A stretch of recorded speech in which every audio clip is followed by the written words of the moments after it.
અંબાજીમાં લુખ્ખા તત્વોએ એક દંપતી સાથે માથાકૂટ કરતા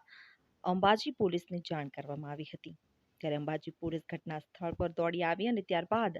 પોલીસ દ્વારા ત્રણેય તત્વોને સમજાવતા ત્રણેય લુખ્ખા તત્વોએ પોલીસ અને પોલીસ વાહન પર હુમલો કર્યો હતો। આ સમગ્ર ઘટનાનો લાઈવ વિડીયો પણ સામે આવ્યો હતો। ત્યારબાદ અંબાજી પોલીસ ત્રણેય આરોપીઓની શોધખોળ શરૂ કરી અને અંતે ત્રણેય આરોપી અંબાજી પોલીસે ઝડપી પાડ્યા હતા। ત્યારબાદ આરોપીઓનું કન્સ્ટ્રક્શન કરવામાં આવ્યું હતું અને તમામ ત્રણેય આરોપીઓને કાયદાનો પાઠ ભણાવવામાં આવ્યો હતો। 21/6/2024 રોજ સાંજના 7:30 વાગ્યાના સુમારે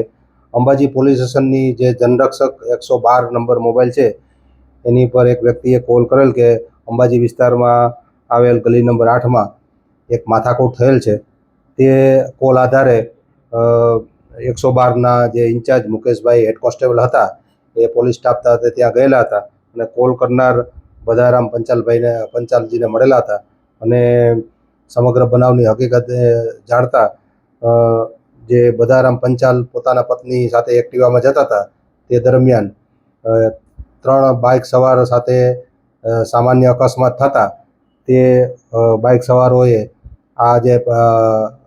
પતિ પત્ની હતા એની સાથે ખરાબ વર્તન કરતા પોલીસને કોલ કરેલો હતો અને એ વખતે 3 ઈસમો હાજર હોય એ 3 ઈસમોને જે મુકેશભાઈ હેડ કોન્સ્ટેબલ હતા એને જે બનાવ બાબતે પૂછતા તે એકદમ ઉશ્કેરાઈ ગયેલ અને પોલીસ સાથે જીભાજોડી અને બીભત્સ વર્તન કરવા લાગેલ અને અચાનક પોલીસ ઉપર પથ્થરથી અને લાકડી વડે હુમલો કરેલ અને સરકારી બોલેરો ગાડીને નુકસાન કરેલ હતું। જેથી આ બાબતે હેડ કોન્સ્ટેબલ મુકેશભાઈની તથા જે કોલ કરનાર બધારામ પંચાલ એમની ફરિયાદ લઈ ભારતીય ન્યાય સંહિતાની અલગ અલગ કલમો મુજબ 2 અલગ અલગ ગુના દાખલ કરવામાં આવેલ છે અને આ ગુના કામે જે સંડોવાયેલા 3 ઈસમો છે એની ધરપકડ કરવામાં આવેલ છે અને આ ત્રણેય આરોપી વિરુદ્ધ કાયદેસરની કાર્યવાહી હાથ ધરેલ છે।